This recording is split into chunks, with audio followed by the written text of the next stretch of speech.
dans le prochain épisode de Ici tout commence. Tandis que Claire ne sait pas si elle doit révéler le secret d'Auguste, Jérémy embrasse Célia une dernière fois. Attention, les paragraphes qui suivent contiennent des spoilers sur l'épisode d'Ici tout commence diffusé lundi soir sur TF1. Si vous ne voulez rien savoir, ne lisez pas ce qui suit. Lundi 21 décembre dans Ici tout commence. Claire ne sait pas si elle doit révéler le secret d'Auguste. Profondément attristée par la perte de leur père, Rose et Clotilde se recueillent sur la dépouille d'Auguste. Tandis que Rose aurait aimé avoir plus de temps avec cet homme qu'elle a à peine connu, Clotilde a le sentiment de l'avoir précipité dans la tombe en l'accablant de reproches avant sa mort. Peu après, Rose souhaiterait faire la paix avec sa sœur mais Clotilde ne lui répond pas, préférant rester seule. Plus tard, cette dernière informe Rose et Antoine que les obsèques auront lieu le lendemain. Lorsque Rose suggère de fermer le restaurant jusqu'au Noël de l'Institut, sa sœur s'y oppose fermement. Pour Antoine, c'est une bonne idée car ils sont encore tous très bouleversés par cette perte et Clotilde y consent finalement à contre-cœur. Maintenant que son père est décédé, Rose se demande si elle a encore sa place. Antoine l'assure alors de sa légitimité tout en promettant de se battre pour qu'elle la garde. Pendant ce temps, Claire et Louis se réunissent autour d'Auguste avec une vive émotion.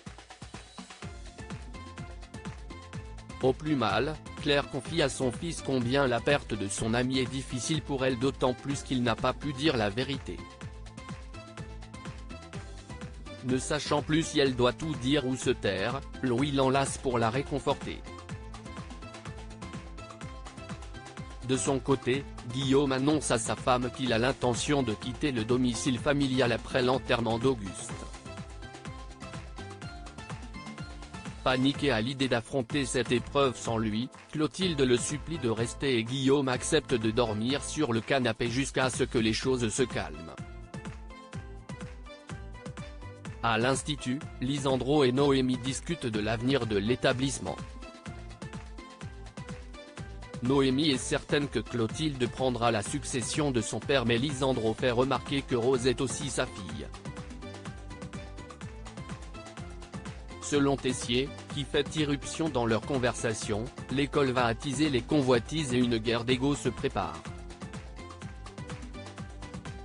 En parallèle, Rose et Claire échangent sur leur peine. Comme elle ne sait pas vers qui se tourner, Rose interroge la chef pour savoir si elle était au courant de ce que son père s'apprêtait à révéler le soir de sa mort. Mais, la mère de Louis prétend que non. Dans l'intervalle, Tessier retrouve sa fille et lui raconte comment il a rencontré Auguste ainsi que le travail acharné qu'ils ont dû mettre en œuvre pour donner son éclat à cette école. Il confie également que c'est grâce à Auguste qu'il a épousé Constance. Tandis que Charlène a peur que cela devienne difficile pour son père de récupérer sa place, Emmanuel se dit convaincu que Rose et Clotilde auront besoin de lui pour maintenir le niveau prestigieux de l'établissement. En fin de journée, Claire se rend dans la chambre d'Auguste et fouille dans ses affaires. Alors qu'elle n'arrive pas à mettre la main sur ce qu'elle était venue chercher, Claire s'assoit à côté d'Auguste et lui demande ce qu'elle doit faire avec leur secret avant de se mettre à pleurer. Jérémy embrasse Célia une dernière fois. Jérémy est avec Célia au Marais Salants et voudrait parler à Vincent. Peu après, Célia le conduit auprès de son père. Une fois qu'il lui a présenté ses condoléances, Vincent propose à Jérémy de l'aider à consolider les bassins. Avant de se mettre à travailler, le jeune homme lui présente ses excuses pour son attitude récente puis le questionne sur sa relation avec Clotilde. Vincent avoue alors qu'il a réclamé de l'argent pour quitter la femme qu'il aimait avant d'expliquer qu'il serait resté avec elle s'il avait su qu'elle attendait son fils. Quand Jérémy signale qu'il a déjà un père, Vincent rétorque qu'il leur faudra encore du temps pour digérer tout cela. Par la suite, Diego vient leur apporter de quoi déjeuner. En servant un verre de vin à tout le monde, ce dernier lève son verre à la mémoire d'Auguste.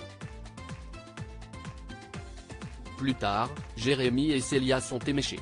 Désirant tous les deux s'embrasser, ils échangent un ultime baiser.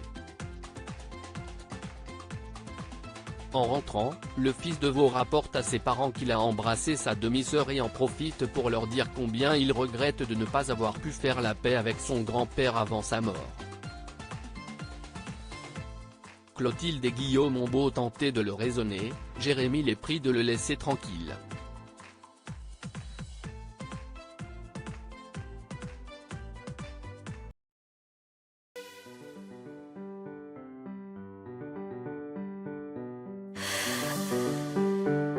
The man I love just had